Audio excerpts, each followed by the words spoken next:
Summer कभी घर में ऑफिस की बात नहीं करता। यही कारण है कि उनके ऑफिस में कभी कभार होने वाली पार्टियां मेरे लेखन में इतनी महत्वपूर्ण है। ऑफिस के समाचार मुझे वहां पर ही मालूम होते थे। कोई भी पति कभी भी अपने गोसिप या अफेयर घर में नहीं बताता, लेकिन अगर दूसरों का अफेयर हो तो फट से घर पर सब बातें बताता है। धोखे की कहानी, बेवफाई की कहानी, अफेयर की कहानी। फिर पत्नी पार्टी में दूसरों के साथ मसालेदार खबर शेयर करती है।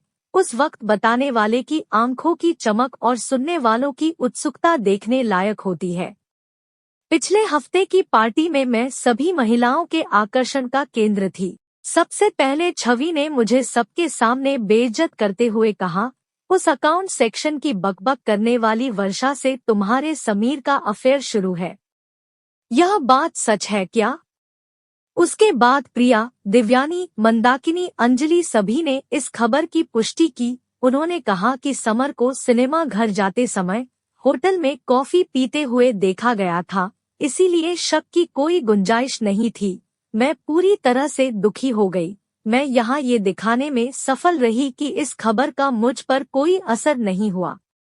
मुझे उनकी सलाह और हमदर्दी नहीं चाहिए थी, इसलिए मैं सीधे शौचालय में चली गई। वहां एकांत में मेरे मन में दो बातें घटित हुई। किसी भी तरह से ऐसे मामले में पति के साथ लड़ने से कोई फायदा नहीं होगा, हमेशा लड़ाई का असर उल्टा होता है। दूसरी बात, ऐसे में रोने से कोई फायदा नहीं होगा, फिर कुछ अलग चाल चलनी पड़ेगी। मैं वॉशरूम से निकलकर पार्टी हॉल में उनके मामले की गंभीरता का अंदाजा लगाने गई। तभी मैंने समर और वर्षा को हॉल के एक कोने में मैंने दोनों को हंसते और बातें करते देखा। इस तरह मुझे अचानक अपने पास देखकर दोनों चौंक गए। यह इस बात का प्रमाण था कि उनके मन में चोर है। वर्षा थोड़ी खुश हुई जब मैंने उसकी तारीफ की कि तुम कितनी खूबसूरत दिखती हो और तुम्हारे कपड़े बहुत अच्छे हैं। फिर मैं थोड़ी इधर उधर की बातें करती रही, एक चुटकुला सुनाया, इससे उसे राहत मिली और वह खुलकर मुस्कुराने लगे। समर को मेरे व्यवहार में कुछ भी आपत्तिजनक नहीं लगा, इसीलिए वह निश्चित हो गया और वहां से चला गया और दूसरे ग्रुप में बातें करने लगा। मैंने अपने गुस्से और नफरत को छुपाते हुए वर्षा के साथ काफी समय बिताया, इसलिए मैंने वर्षा और समर को एक साथ आने का मौका ही नहीं दिया। मैंने वर्षा को बहुत बार कहा कि एक बार घर पर आओ ना। उसने कहा आऊंगी फिर कभी। आखिर में एक बार उसने मुझे घर आने का न्योता भी दिया, जो कि मैं चाहती थी। मैं मन ही मन उदास थी। समर के विश्वासघात से मैं पूरी तरह टूट चुकी थी। हालांकि मन में तय कर रही थी कि उन दोनों को कैसे सबक सिखाया जाए। यह सब हो जाने के बाद मैं घर वापस आई। घर वापस आने पर मेरी सास ने मेरे अवसाद पर ध्यान दिया। वह मुंह से कठोर है, लेकिन दिल से बहुत स्नेही थी। जब उन्होंने ज्यादा जोर देकर पूछा तो मैंने उन्हें सब कुछ बता दिया। उसके बाद 2 दिनों तक हमने ढेर सारे विचारों का आदान प्रदान किया। उनसे बात करके मेरे उदास मन को राहत मिली। कुछ दिनों के लिए समर टूर पर गया। मैंने बिल्कुल ठीक शनिवार चुना और सुबह करीब 10 वर्षा के घर पहुंची। वर्षा ने मुस्कुराकर मेरा स्वागत किया, लेकिन उसकी आंखें चिंता और आश्चर्य से भरी थी। अरे समय था तो इसलिए मिलने चली आई। मुझे तुम्हारी याद आई तो इसलिए आई। सोचा नई सहेली को मिल आए, इसलिए तुम्हारे घर आ गई। मैंने उसे अपनेपन से बोला, तुम्हारा स्वागत है। सोनाली, तुम शिव को क्यों नहीं लाई? अपने ड्राइंग रूम में जाकर पूछा। मेरी ननद आई है मायके, उनके 2 बेटों के साथ खेल रहा था। क्या लोगी, चाय या कॉफी? चाय चलेगी। वर्षा, अरे रिक्शे से उतरते वक्त कमर में मोच आ गई, थोड़ा लेट जाऊं क्या? हाँ हाँ। उसने जल्दी से मुझे एक तकिया दिया और मैं आराम से उसके बिस्तर पर सो गई और वह चाय बनाने चली गई। चाय के साथ साथ वो ढेर सारा नाश्ता भी लाई थी। हमने खुशी खुशी चाय नाश्ता खत्म किया। जल्द ही हम कई विषय पर खुलकर बात करने लगे। बात करते करते मैंने उसकी शादी की बात उठा दी। शादी की बात करते ही वह थोड़ा डर गई। मैंने उससे पूछा, क्या तुम लव मैरिज करोगे या अरेंज मैरिज? इस सवाल पर वह बौखला गई। देखूंगी क्या करना है, उसने जवाब दिया। तुम जैसे स्मार्ट दिखने वाली लड़की के कई दोस्त होंगे, जरूर किसी से अफेयर होगा। बोलो ना, कौन है वह भाग्यशाली व्यक्ति? अब वह कैसे कहेगी कि उसका अफेयर मेरे ही पति से चल रहा है? तो मैंने उससे मुद्दे पर कुछ और समय निकालकर उसे प्रताड़ित किया। मुझे बहुत मजा आ रहा था। तभी मेरे मोबाइल फोन पर 2 कॉल आए, एक मेरे सास का और दूसरा मेरे बीसी की सहेली का था। मैंने उन दोनों से कहा कि मैं अब वर्षा के घर आई हूँ। मुश्किल से आधा घंटा बिता था। तभी मेरे सास, मेरी ननद मीनाक्षी, उनके दोनों बच्चे और शिव सभी वर्षा के घर में दाखिल हुए। बच्चे सीधे टीवी की ओर बैठे और वह कार्टून चैनल लगाकर देखने लगे। सास और मीनाक्षी सोफे पर बैठकर मेरी कमर की मोच के बारे में बातचीत करने लगी। मम्मी जी, आप मेरी बहुत परवाह करती हो, तुम एक नंबर की बेपरवाह लड़की हो। 1000 बार बोला कि वजन कम करने को, प्रसार पर नियंत्रण रखे, इसलिए वजन से कमर में मोच तो आएगी ही ना, पर तुम्हें तो किसी की सुननी ही नहीं है। सास का ऐसा रूप अवतार को देखकर वर्षा डर गई थी। भाभी की आंखें तब खुलेगी जब समर भैया एक खूबसूरत तितली के पीछे पीछे चलेंगे, मीनाक्षी ने कहा। इस पर सास भड़क उठी। तुम्हारे भैया के पैर तोड़ दूंगी और उस तितली के पर भी, समझी? मेरे सास ने मीनाक्षी को जवाब दिया। अरे माँ, मैं मजाक कर रही थी, क्या तुम नाराज हो गई? फिर मूर्खों जैसी बात क्यों कर रही हो? वर्षा अपनी उंगलियां एक दूसरे में उलझाकर जमीन की तरफ नजर झुकाए खड़ी थी। मेरी सास की तरफ उसकी देखने की हिम्मत नहीं हुई। सास मुझे और मीनाक्षी को कहने लगी कि आज की लड़की में ना तो समझ है और ना ही सब्र, अपने गृहस्थी की देखभाल करने की अकल भी नहीं होती। फालतू में इसके उसके लफड़े में पड़ना और प्रेम विवाह करना ठीक है क्या? जिस रास्ते पर आपका काम नहीं है, उस रास्ते पर क्यों चलना, बराबर ना वर्षा? हाँ हाँ, वर्षा ने झिझकते हुए हाँ कहा। तुम्हारी शादी हो गई है क्या?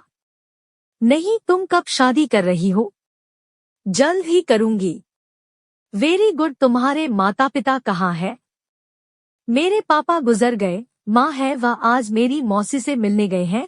कब आएगी? शाम को आने वाली है, मैं उनसे मिलने आऊंगी कभी। सोनाली, तुम यहाँ ही रुकने वाली हो क्या? कमर की मोच कैसी है अब तुम्हारी? माँ, दर्द तो बढ़ गया, बहुत दर्द हो रहा है। डॉक्टर को बुलाए क्या? नहीं नहीं, मैंने डरने का नाटक किया और कहा। वर्षा, तुम्हारे पास आयोडेक्स है क्या? हाँ है ना, लाती हूँ, बोलकर वर्षा जल्दी से अंदर गई। मैंने उससे आयोडेक्स लगवाया।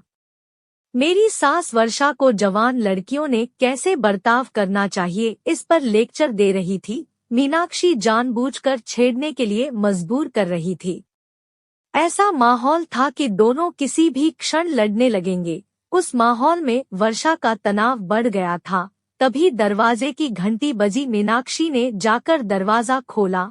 जब वह लौटे तो उसके साथ बिसी समूह के मेरी 3 सहेलियां शालू, रूपाली, मीनाक्षी थी। यह तीनों बहुत बातूनी है। उनके आगमन ने माँ बेटी के बीच वाक़े युद्ध को रोक दिया, लेकिन रूम का आवाज एकदम ज्यादा बढ़ गया। अपनी नई सहेली से सेवा करवा रही हो क्या सोनाली? रूपाली ने आंखें फैलाकर कहा और सभी हंस पड़े। वर्षा तुम्हारे बारे में बहुत सुना है सोनाली से। सोनाली हमेशा तुम्हारे बारे में बोलती रहती है। देखो, उसके दिल में बैठकर हमें वहां से मत भगाना। शालू ने वर्षा के कंधे पर हाथ रखते हुए कहा। हम अपने नए दोस्ती की नींव को मजबूत करने के लिए गर्मा गर्म समोसे, जलेबी, ढोकला लेकर आए। मनीषा ने इतने बेपरवाह अंदाज में कहा कि वर्षा को हंसना आया। अपना परिचय देने के बाद तीनों साहस पूर्वक रसोई में घुस गए। आयोडेक्स को अपनी जगह रखकर हाथ धोकर वर्षा रसोई घर में गए तो उनकी चाय बनकर रेडी थी। लेकिन एक बात सच है कि सब कुछ वर्षा के घर में था और वह अपनी अपनी जगह पर था। शालू ने बच्चों के लिए फ्रिज से जूस का जग निकाला। हम सब चाय, समोसे, जलेबी या खाकर मजे में गपशप कर रहे थे। वर्षा के फ्लैट में ये सा हंगामा कभी नहीं हुआ होगा। मेरी सहेलियों ने तुरंत वर्षा से दोस्ती कर ली। वर्षा भी उनसे बहुत खुलकर बात भी कर रही थी। जैसे वह पुराने परिचित हो। शालू ने शरारत भरे अंदाज में कहा कि सोनाली, वर्षा से दोस्ती करने से तुम्हें जरूर फायदा होगा। मैंने कुतूहलवश पूछा, कौन सा फायदा? अरे, समर के ऑफिस में होने से वर्षा तुम्हें वहाँ की सारी बातें बराबर बताएगी। मतलब अगर तुम्हारे समर का वहाँ किसी से अफेयर हुआ तो यह तुम्हें तुरंत बता देगी। अरे हाँ, सच में वर्षा, तुम मेरी आंखें बनकर समर पर ध्यान रखोगी? मैंने बहुत प्यार से वर्षा को कहा। वर्षा के गाल एकदम गुलाबी हो गए। उसने जवाब नहीं दिया, सिर्फ सिर हिला दिया और फिर वह टेबल पर का सामान समेटने लगी। रूम का फैला हुआ सामान निपटाने वाली थी कि तभी मेरे ससुर वहां आ गए। उनके आते ही माहौल बदल गया। मेरे ससुर बहुत स्ट्रिक्ट थे। मेरी सहेलियों ने फटाफट पल्लू दोनों कंधे पर लिया और झुककर उनका आशीर्वाद लिया। सब ऐसे चुप हो गए जैसे उनको बोलना आता ही नहीं हो। बहू घर चलने की स्थिति में हो या एम्बुलेंस बुलाए? उन्होंने गंभीरता से मुझसे पूछा। चलूंगी पापा, मैं नम्रता से बिस्तर से नीचे उतरी। मैंने शशि को फोन किया, घर जाते जाते उनको दिखा कर जाएंगे। ठीक है पापा। यहाँ क्यों आई थी? इस वर्षा को मिलने आई थी पापा जी। इसे कभी देखा नहीं, नई पहचान है क्या? हाँ, यह ना समर के ऑफिस में काम करती है। वर्षा बेटा, तुम अकेली रहती हो क्या यहाँ? नहीं अंकल, माँ के साथ रहती हूँ। वर्षा पापा की आवाज से ही डरने लगी। चलो अच्छा है, नहीं तो हम हैं ना तुम्हारे साथ। कभी भी मदद की आवश्यकता हो तो हमें बताना। पापा बोले, फिर हमारे तरफ मुड़कर बोले, अब चले? पापा निकले, वैसे हम भी उनके पीछे पीछे गए। घर से निकलते समय मेरी सास वर्षा को बोली, वर्षा बेटा, अब जल्दी तुम्हारी शादी का आमंत्रण हमारे हाथों में देना। देर हो गई तो अच्छे लड़के मिलते नहीं। वर्षा, तुम्हें हम हमारे बिशी ग्रुप की मेंबर कर लेंगे। मैं बाद में तुम्हें फोन करूंगी। रूबाली के इस प्रस्ताव को हम सब ने अनुमति दी। तीनों बच्चे थैंक यू आंटी बोलकर बाहर निकल गए। लास्ट में मैं वर्षा का सपोर्ट लेकर घर से बाहर आई। वर्षा, इन सब की मस्ती खेल कूद तुम्हें खटका तो नहीं ना? मैंने उससे पूछा। नहीं सोनाली, यह सब तो बहुत भले इंसान है। वह बोली, पर मन से वह थोड़ी नर्वस हो गई थी।